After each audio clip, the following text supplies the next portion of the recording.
In this episode of Compliance Into the Weeds, Tom Fox and Matt Kelly take a deep dive into the issue of clawbacks as brought forward by the SEC and DOJ. Hello, everyone, and welcome to a special live edition of Compliance Into the Weeds.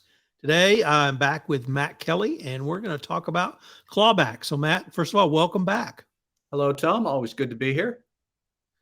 Matt, you had a really interesting blog post last week on clawbacks. You have shamed and forced me into actually starting to write one in preparation for this podcast. So we've got a lot to talk about. But I thought maybe we could really start with the basics, which is what is a clawback and how has the law evolved around clawbacks since Sarbanes-Oxley? So clawbacks are, as the name implies, a clause that a company would use with its employees, say in an employment contract, to be able to claw back money that the company had paid to the executives for some erroneous or improper reason, such as a CFO is getting incentive-based pay or a large equity bonus or something like that for hitting certain performance goals, and financial chicanery to goose the financial performance of the company. And then they hit the goals, they get the money, and later on it comes out that this was accounting fraud. There's a restatement. The company might then try to claw back that money that it improperly gave to the CFO.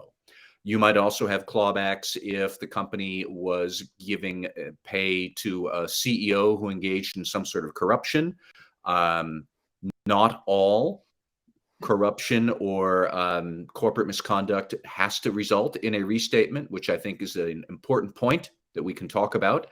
But for example, if you have an FCPA enforcement action and maybe the CEO hit a performance bonus because they hit sales goals based on corruption, that is reprehensible. It's misconduct, but FCPA actions do not result in financial restatements, nor would something like an antitrust enforcement action usually, or maybe even some sort of corporate espionage or something like that. So there's a variety of clawback clauses you could employ. I do not know how widespread clawback clauses are. I get that they are probably fairly widespread, say, for named executive officers, but I don't know how far down the corporate organization clawback clauses are.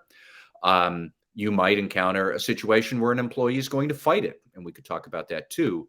But the reason we're talking about it here and now today is that, number one, the Justice Department is suddenly going clawback crazy, talking about how clawbacks are really going to be something that the department looks to for evidence that you have a strong culture of compliance, is because your company is trying to claw back any compensation that might have gone to executives due to misconduct.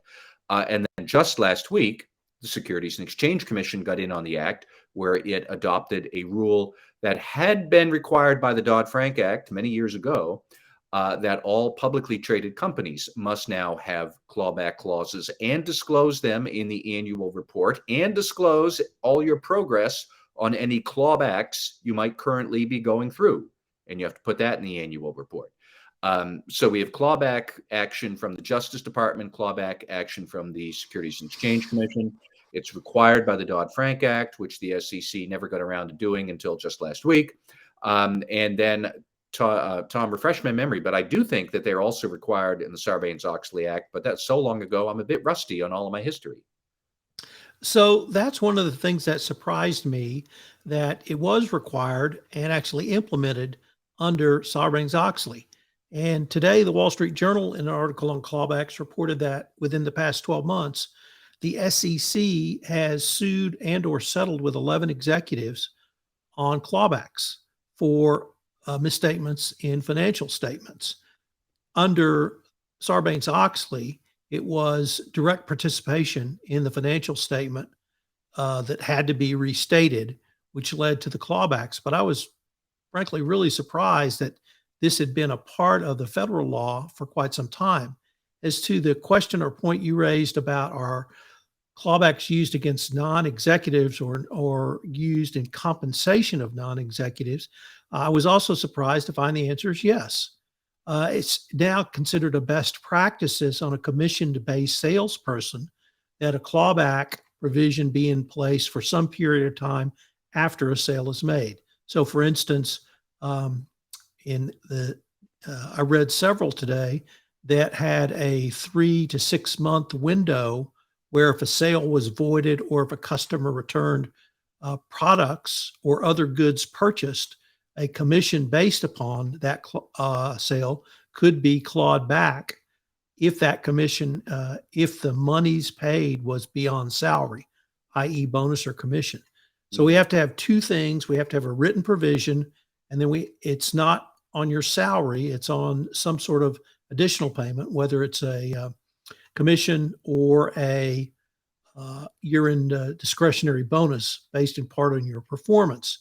You've articulated correctly what happened with Dodd-Frank, but I guess in looking back at this, Matt, in addition to finding out that this history is now 20 years old, we see how regulators have considered expanding out the use of clawbacks. The Dodd-Frank required the information you've stated, and it was put on hold during the Trump administration. But the requirement under Dodd-Frank was always there. The Securities and Exchange Commission is simply now putting that forward. However, when tied with the Lisa Monaco doctrine as articulated in the Monaco Memo, now we have the DOJ talking about clawbacks as well. And some of the commentators think that a clawback provision is actually the mirror or flip side of percentage or performance-based compensation. And so that in the salesperson example, one of the reasons you have a clawback is not simply if a salesman makes up a contract or there's some colluding, but he or she should have a long-term relationship with the client to basically ensure once they buy something, they keep it. They don't return it. And so that it's seen as a best practice to help promote the company, both in compensation and with the clawback there to promote that as well. So a little more ubiquitous than I had thought, and many compensation commentators have talked about you really need to have both. Otherwise, you have an asymmetrical bonus with no way to get it back. Well, I do see the sense of that, but we should draw a distinction between sales employees who have clawbacks as part of the normal course of business. A customer changes their mind and just returns the product, and so you have to give back the bonus you might have got from that sale. Now, that stinks for the salesman, but there's no misconduct implicit or explicit in that. It's just, sometimes crap happens and you got a bad deal, so the salesman, you lose some of your money. That's different than what we are talking about here with the Justice Department and the Securities and Exchange Commission. They are specifically talking about, number one, misconduct. You cooked books, you broke the law, you did something to goose financial performance that would not have otherwise happened, and therefore the company must claw back that money. And second, why does the company have to do that? Because if they don't, then the company will be held responsible for not taking compliance and good conduct seriously. And the other thing that strikes me is the mandatory nature of what the SEC and the Justice Department are talking about here. That the SEC's actual language says the company must have and use a clawback clause. I mean, the word must. You must attempt to rescind or claw back the compensation that went due to misconduct or to a restatement or something like that. There is no option to say, well, it's not really going to be worth it. We're not going to do it. You have to try it. And that's what the SEC requirement says. Not only do you have to try, but you have to disclose how well you are trying. Let me see if I can pull up exactly what you would need to report in your annual report. Would be estimates on the amount of erroneously awarded compensation, an estimate of how you're going to figure out the correct amount that should have been paid out, except for the restatement that put everything in play, the amounts recovered, the amounts still owed, the amounts foregone that I guess are unrecoverable and you're just going to have to write off. tabulate all of that and put it in the annual report along with a copy of its clawback policy. And Tom, my other question is, who would these things apply to? Because the SEC's rule is vague on that. The SEC rule says that this must apply to all current or former executives who got incentive-based pay because of the restatement. It doesn't say named executive officers only. It doesn't say the top 5 executives like you would normally see in like a disclosure of executive comp or who the named executive officers are. It's not just those people. It's potentially other people. And we don't necessarily know where that begins or ends. Now, maybe for sales executives, it is fairly straightforward that you would have some sort of clawback clause included in your employment agreement. But I could easily envision a scenario where, say, an assistant controller at the company engages in some sort of financial fraud that would maybe lead to increase in stock price. And if they have an equity grant, that's going to give them more money if they have options or just outright equity. But they might be further down the org chart, certainly than say the CFO or the corporate controller.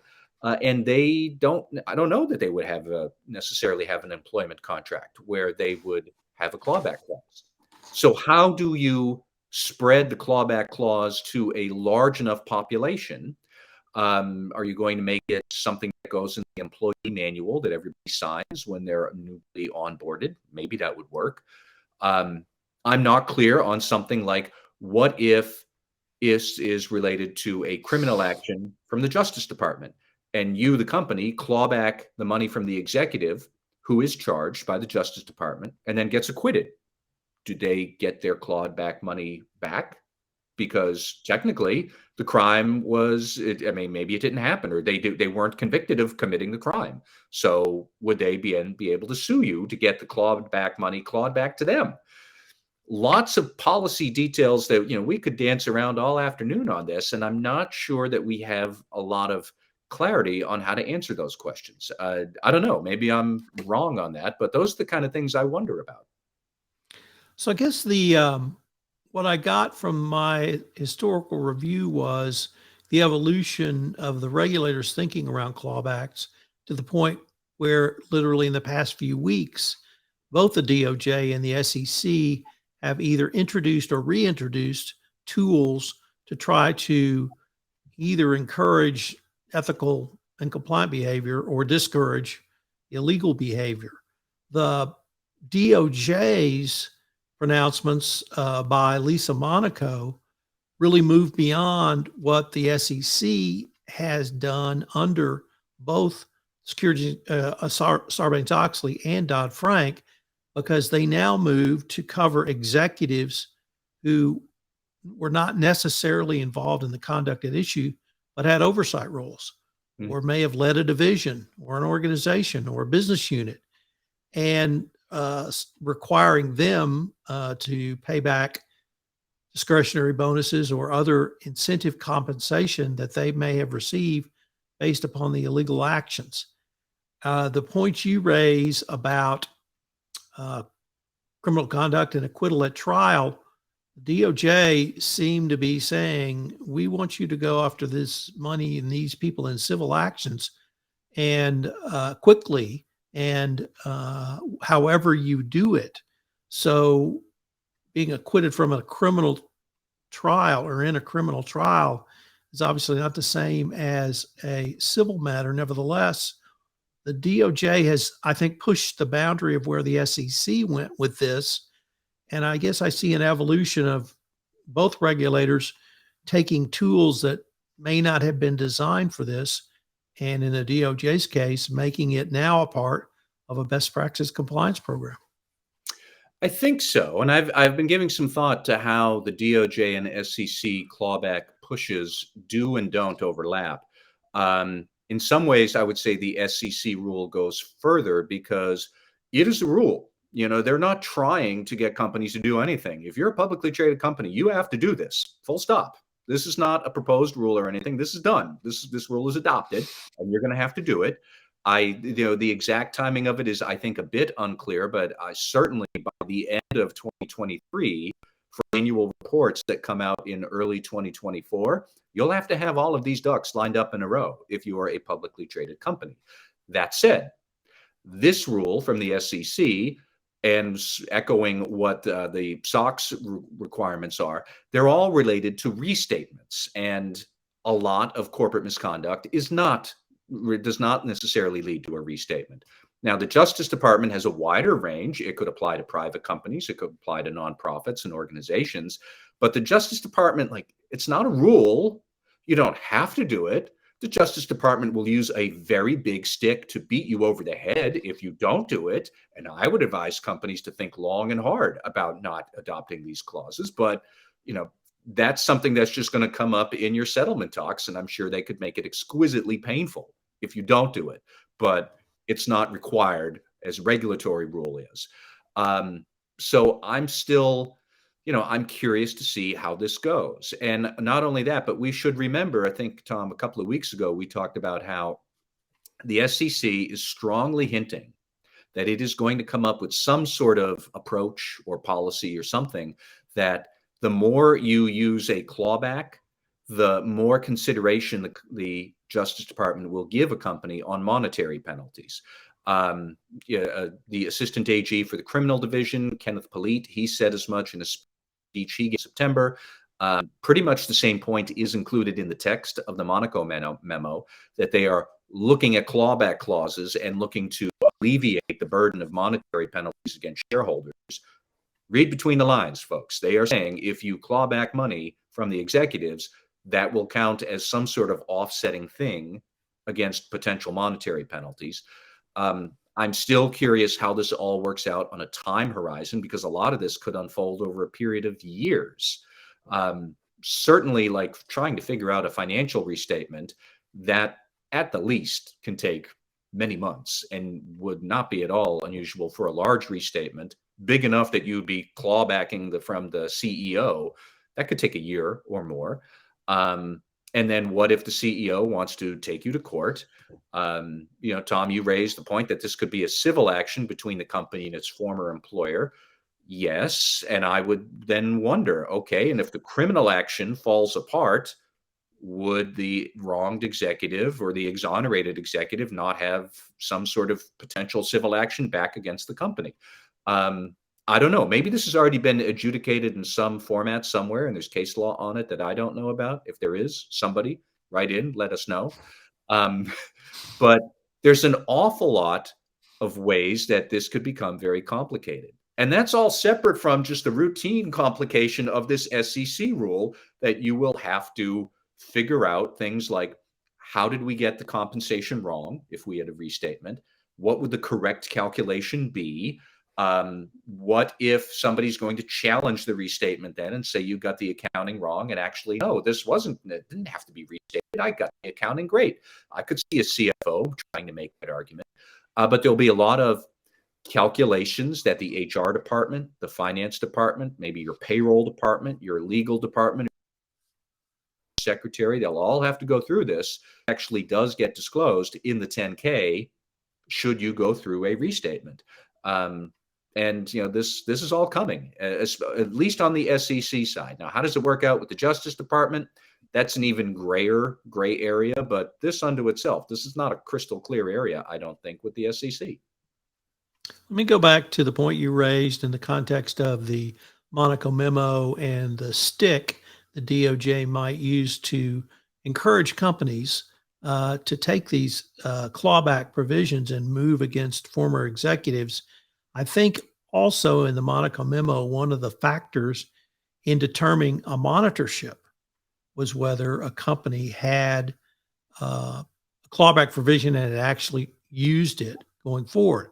So in addition, it seems like they've created probably not a new hallmark of an effective compliance program, because it falls under the incentives and disincentives hallmark, but they've certainly created something new that companies now need to factor in as part of their overall compliance program. And it seems like if you're going to be assessed, one, on the effectiveness of your compliance program, and two, whether it's going to cause you to have a monitor or avoid a monitor, that's going to be something companies think long and hard about. They will think long and hard about it, and I hope all of them think smartly about it, which would probably not be that long and hard then. Just use the clauses. I am in favor of having clawback clauses. I'm just pointing out that this could be quite complicated. And not only that, but just one extra dimension I'll throw in there. Has anybody considered how that clauses might intersect with corruption largely done by third parties working on your behalf? Do you have some sort of contractual clawback with them? What if they're an overseas third party that just, vanishes into the wind? What are you going to do? I don't know how often a scenario like that would come up, but I look forward to the fact pattern that lets us talk about that in more detail. But by and large, I do think we should keep our eye on the ultimate ball here, which is that the SEC and the Justice Department separately, but in a rough coordinated fashion, are trying to further the cause of holding individuals accountable for corporate misconduct. And that is going to require the corporation as a whole, the senior management or the board or whoever is in charge there, to really develop mechanisms to hold individuals accountable when they commit wrongdoing. This is very much of a piece of companies will need to turn over incriminating documents very quickly. That's going to the same thing. This executive clawback effort, that's pointing to the same thing. It is all pointing to the idea of trying to hold corporate individuals accountable for misconduct that happens at the corporation. So how do the corporate overseers at your business think about that and develop the right types of mechanisms that will A, work, B, keep the regulators happy and see, yep, they do have a culture of compliance because they are keeping their eye on that ultimate ball.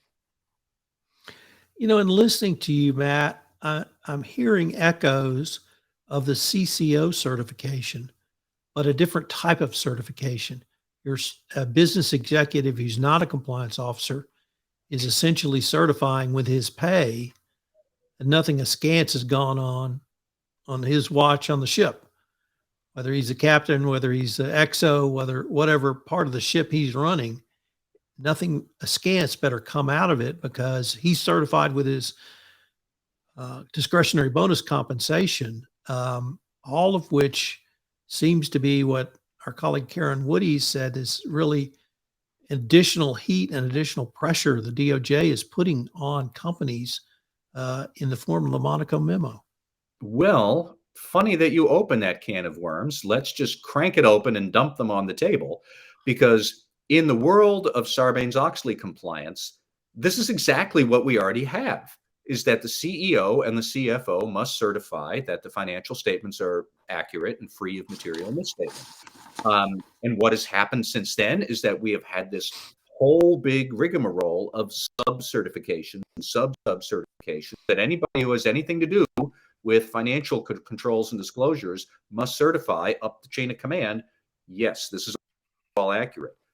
Part of the reason that exists is because the CEO and the CFO do not want to see their money clawed as a restatement because somebody 9 levels down the ladder screwed up the finances that I accidentally certified. So we have this big rigmarole of SOX 404 certifications and this regime of sub-certifications. I could envision a scenario where we do that for many other types of corporate misconduct, because now the pressure is on. If we commit misconduct, I might lose my incentive pay. Maybe I, the CEO, would lose it, even though I didn't actually have anything to do with the misconduct. It happened 3 or 4 levels down and 2 or 3 divisions over in the emerging markets. I didn't know that. And, at a company with maybe 100,000 employees, that's not implausible that there could be serious misconduct going on, and the CEO really doesn't know about it. So if the CEO might stand to lose his or her executive pay because of a clawback, are they going to adopt this expanded realm of sub-certifications for all sorts of misconduct? I don't know, but that's a lot of worms that are now out of the can. And I think that we're going to have a lot to think through about this. As I recall, in the Monaco Memo, she directed Department of Justice to come up with some ways to recommend to corporations to implement clawback provisions. So I think the DOJ has some obligation to give us some additional information on the mechanisms they would propose or would want to see going forward. Did I remember that correctly? I do not know off the top of my head, but I mean, morally, yes. This is going to be a big headache. So if the Justice Department wants to put it out there, they might as well assist in trying to figure out how to do this. Raises the interesting question: how much do line prosecutors actually know about the wise structure of compensation agreements? I'm not clear on that. There's a lot of very smart prosecutors out there, but there's also a lot of career prosecutors who don't necessarily know how corporate operations work because they don't have much in-house corporate experience. And this is a far more complicated process in practice than the novel idea, or not novel, but the praiseworthy idea of let's hold wrongdoing executives accountable. I think that's great as a big idea. I think there's an awful lot of devil in the details. I would certainly agree with that, and I suspect we'll have the opportunity to revisit this in the future. I think so, Tom. Thank you. Thanks again for listening to this episode of Compliance Into the Weeds. Both Matt and myself have blogged on the subject of clawbacks. You can check out Matt's blog on his site, Radical Compliance. You can check out my blog at the Compliance and Ethics blog site on the Compliance Podcast Network website.